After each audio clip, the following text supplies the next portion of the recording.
জয় Jagannath. Mister Das YouTube channel দ্বারা আয়োজিত শ্রী জগন্নাথ কথা কার্যক্রমে আপনাদের সকলকে সুস্বাগতম।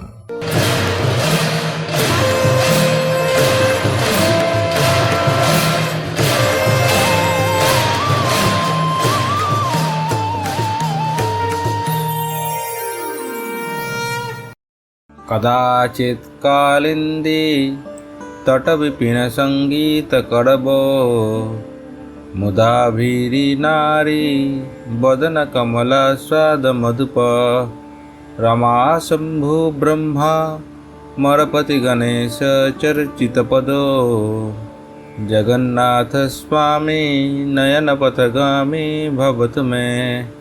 কদাচিৎ একদা বা কখনো কখনো অর্থে কদাচিৎ শব্দ ব্যবহৃত হয়।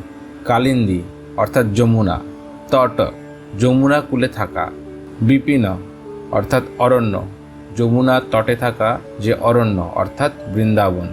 সঙ্গীতক সঙ্গীত মানে আমরা জানি গীতং বাদ্যং চানিত্যন্ত ত্রিণী সঙ্গীতম উচ্যতে। গীত, বাদ্য, নৃত্য এই তিনটি সমাহার হচ্ছে সঙ্গীত। এইখানে সঙ্গীতক বলা হয়েছে, এই কারণেই বলা হয়েছে যদি একজন ব্যক্তি নৃত্য করে, যদি নিজে গীত করেন, যদি নিজে বাদ্য বাজান, সেই ক্ষেত্রে সঙ্গীতক শব্দ ব্যবহৃত হয়। অন্য জায়গায় সেটি সঙ্গীত বলা হবে।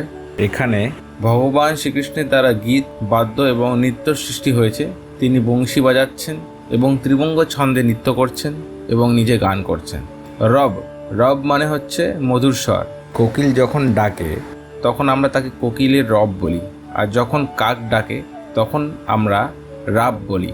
রব অর্থাৎ যা শুনতে মধুর এবং শান্তিপ্রদ তা হচ্ছে রব, আর যা শুনতে কর্কশ তা রাব। মুদা মুদা কথার অর্থ হচ্ছে আনন্দিত হওয়া। এর মূল সংস্কৃত অর্থ হচ্ছে মুদা। আভেরি আভেরি কথার অর্থ গোপাঙ্গনা মানে গোপীগণ বা গোয়ালীগণ।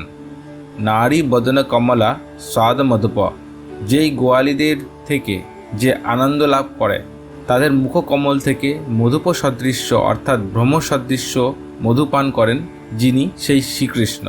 রমা শম্ভু ব্রহ্মা মরপতি গণেশ চর্চিত পদ, যার পাদপদ্ম রমা অর্থাৎ লক্ষ্মী দেবী, শম্ভু ভগবান শঙ্কর, ব্রহ্মা অমরপতি অর্থাৎ ইন্দ্র এবং গণেশের দ্বারা অর্চিত। জগন্নাথ স্বামী নয়নপথগামী ভবতু মে, সেই জগন্নাথ স্বামী আমার দৃষ্টি পথারোহণ বা আমাকে দেখা দিন বা দর্শন দিন।